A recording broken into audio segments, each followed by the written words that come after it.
The final SmackDown before the Royal Rumble. Less than 24 hours to go. A night that had to feel urgent because Raw didn't do it. More names still being added as we spoke during SmackDown. World title paths colliding, and just about everyone saying the same thing. I'm winning the Royal Rumble. So let's break it down. Welcome back to the T-Drop Strong Brew, no soft behavior. This was the SmackDown go-home show for the Royal Rumble, which means big names, big declarations, and controlled chaos designed to sell tomorrow night. Did it deliver? We'll get into it. The first thing that happens, we get too many winners in one ring. SmackDown opened with Cody Rhodes, and the crowd was absolutely ready for him. Cody talked about Drew McIntyre, still not fully understanding what it means to be a champion. He laid out multiple roads forward, winning the world title for a third time, challenging Drew, or maybe Sami Zayn wins it first. The crowd reacted to that idea. Mostly people were booing because they didn't want Cody to win a third time, at least the Royal Rumble, so they were booing that part for the most part. And this was done, by the way, this SmackDown was in the same venue that the Royal Rumble was in. Cody reminded everyone he's a two-time Royal Rumble winner, and that alone puts him in a rare company. But then Randy Orton interrupted. Orton soaked in the reaction because everyone was chanting his song, they were singing it, they were into it. Orton soaked in the reaction, called Cody his brother. And as always, as a brother, he would put his hand on their shoulder because you know what's about to happen. He reminded everyone there's nothing more dangerous than a viper hunting world title number 15. But then someone else shows up. Jey Uso hits the ring saying he's ready to run it back and reclaim the World Heavyweight Championship at WrestleMania. I don't think the fans were into that either. But then Sami Zayn comes in. Sami reminded everyone he's never lost in Saudi Arabia and promised he'd beat Drew McIntyre for the first time tomorrow night. So WWE rules, if Michael Cole says something or someone keeps repeating something, either it's going to happen or quite the opposite's going to happen. And as far as I know, Sami wasn't winning the title. He should have won it years ago. He's not winning it anymore. It's done. Anyway, cue the vision. Paul Heyman dismissed all of them in the ring, told the crowd to shut up, accidentally in Spanish, and declared that tomorrow night belongs to Bron Breakker. At that point, Orton called for a fight between all 8 people. Nick Aldis stepped in, and an 8-man tag was booked for the main event on SmackDown. With most of these people are part of Raw, which was interesting. But anyway, that segment was hot, but it obviously started feeling crowded. Everyone sounded believable. Everyone sounded important, which also meant nobody truly separated themselves. So who really wanted it? No one in that area, as far as we know. Anyway, we roll in to the United States title match between Carmelo Hayes and Rey Fenix. Carmelo Hayes defended the United States Championship in another open challenge, this time against Rey Fenix. This match was fast, athletic, and clean. Fenix pushed the pace. Hayes matched him in every step for step, and neither man slowed down. Roll-ups, springboards, counters, and big near falls followed until Fenix rolled directly into the first 48, followed by nothing but net, and Hayes retained.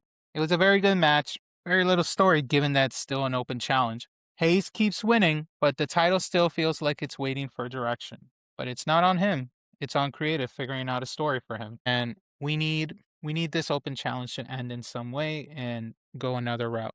Carmelo Hayes has to make his own version of a open challenge, something else. It doesn't have to be an open challenge. But what would work best for Carmelo Hayes? Anyway, backstage, Ilja Dragunov blamed The Miz for last week's loss, setting up for their match later that night. And we get a clip of the Pat McAfee show that Brock Lesnar called him to officially declare for the Royal Rumble. So via phone, Brock Lesnar is in the Rumble.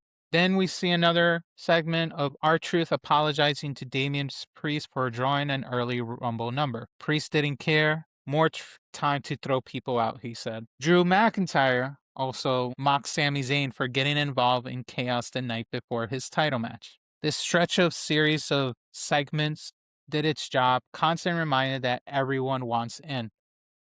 It's WrestleMania season, I guess. But anyway, more women Rumble chaos now. Rhea Ripley and Io Sky said they still be friends after the Royal Rumble, clearly tempting fate. Julia and Kiana James interrupted, and this all happens before Alexa and Charlotte Flair comes to the ring. Royal Rumble, clearly tempting fate for everyone, like I said. And then Julia and Kiana James interrupted. Then Nia Jax and Lash Legend followed. Arguments everywhere. But then we go to Charlotte Flair and Alexa Bliss because they come out to the ring, both declaring they're winning the Rumble. First Charlotte Flair, then Alexa says, no, I'm winning, blah, blah, blah. They bickered, they teased tension, and then were interrupted by none other than Judgment Day. Nick Aldis booked them in a tag match after all this confrontation. So if you don't know, if you haven't heard, obviously because of the culture and Saudi Arabia, the women wrestlers have to wear full clothing gear that covers up their whole body except their face and their hands as part of the respect to the culture. But because of that, WWE requires them to pay for their own gear. Now, people were upset about that, or people were like, what? Or reacting to that. But if you think about it, unless I'm mistaken, their regular gear they buy themselves as well, right? So what makes people think that the Saudi gear wouldn't be the same thing? If you want an opportunity to be part of that event or series of matches and shows in Saudi, you have to comply to the situation. So everyone has to get a suit. Now, there's no restrictions. The whole criteria is you must fully cover, no cuts or anything. So only your hands are shown, your heads or whatever. You don't have to wear a headpiece because you're not part of that culture, but you have to respect not exposing yourself in such a way. So what I love, I mean, yeah, they should be wearing whatever they want, but what I loved is how the women wrestlers stayed resilient and folded to this, worked with the situation. Some of them decorated their own gear in different ways. Some had two gears because they were doing two shows. So all these ladies in Judgment Day, this was only their SmackDown gear. On Saturday night for the Royal Rumble, they had a different gear, so they bought two. Now, when it comes to Charlotte Flair and Alexa, I believe they have the same gear as the Royal Rumble, but we can check about it. So let's continue on to their tag team match. So we have Charlotte Flair, Alexa Bliss versus Judgment Day. I actually believe Alexa and Charlotte are wearing the same gear from Royal Rumble. But anyway, this was a solid, functional tag match meant to connect the story threads to heading towards the Royal Rumble. Charlotte and Bliss won after her sister Abigail, with Stephanie Becker cutting off Rodriguez. Stephanie Becker was at ringside. She really had nothing this week except maybe some signing events and being at ringside for SmackDown. That's all she was doing that weekend. Becker cuts off Raquel Rodriguez. Nothing flashy, but an effective setup. Becker versus Rodriguez is locked in for Monday night, so we will see what happens to them. And Becker had her own gear set up. She mimicked her gear from her normal gear, but clothed all the areas she wasn't allowed to show. But it still followed the same pattern, so she worked with the gear. Anyway, let's move on to the next match that happened. A mid-card hopeful story closure between Axiom Gargano. So if you guys remember, Gargano has stolen his mask, him and Candice LeRae. This story concludes with tonight. Nick Aldis banned Candice LeRae from ringside and added that a stipulation. If Axiom wins, he gets his mask back. It was great. After clean wrestling and sharp pacing, Gargano ripped off the mask. His fatal mistake, golden ratio. Axiom won.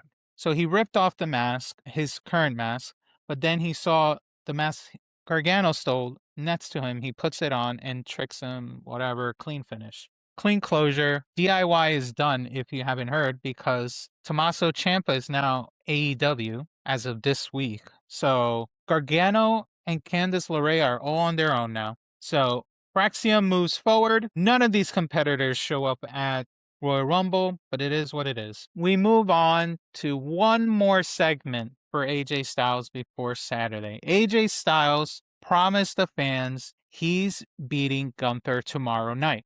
By WWE logic, that means he's not doing that tomorrow night. And starting the One More Time tour, calling out future matches with Cody, Orton, and CM Punk. Gunther interrupted, promised to make AJ tap. AJ reminded him he already did. The fight was teased. Gunther backed away. Simple, personal, focused. That was the match for that. We will see what happens on Saturday when we get to it. Now we get the match that was made earlier in the night between The Miz and Ilja Dragunov. Miz turned the effort up, but Dragunov eventually overwhelmed him and finished with the H-bomb. Solid work, but Dragunov feels like the future U.S. title threat waiting to happen against Carmelo Hayes. But it'll be nice if we get a story with that. Yes, the ladies did perform in Saudi on SmackDown, Lady R. And yes, Ciampa is AEW bound as of this week. He is still called Tommaso Ciampa because it was his name beforehand. But yeah, he didn't want to re-sign his contract. He wants other options, so happens. We will see what happens though. Main event for SmackDown, and by the way, we will get to Logan Paul later. But anyway, Division versus Orton, Sami Zayn, Cody Rhodes, and Uso. Typical classical go-home booking right before Royal Rumble. Get most of the people competing in tag action. Big stars, fast action, crowd-pleasing chaos all throughout. Everything broke down until Drew McIntyre ran in and attacked Sami Zayn, causing the DQ of the match. So that's 2 freaking DQs throughout the week of shows for WWE. On the main events, too. So it was CM Punk versus AJ Styles, ended in a DQ thanks to Finn Balor. And now this week on SmackDown between Division, Orton, Zayn, and Rhodes and Uso, thanks to Drew McIntyre. Obviously, more post-match chaos happened to eventually, who else will show up? Well, I'll tell you who. Jacob Fatu shows up trying to attack Drew McIntyre, and then Cody and Drew clashed, as well as with Fatu. Sami hit the hell of a kick. Cody and Sami grabbed the title. Everyone left standing. Everyone claiming their destiny as you should for a SmackDown before the Royal Rumble. This SmackDown did what it needed to, besides the DQ. It reminded you the Royal Rumble is big, it stacked the field, created noise. It also felt rushed though. But the Rumble has built-in energy that doesn't need perfection sometimes. But for this week it did. This week they needed to. The next night does the real talking, and we will see what happens at the Royal Rumble.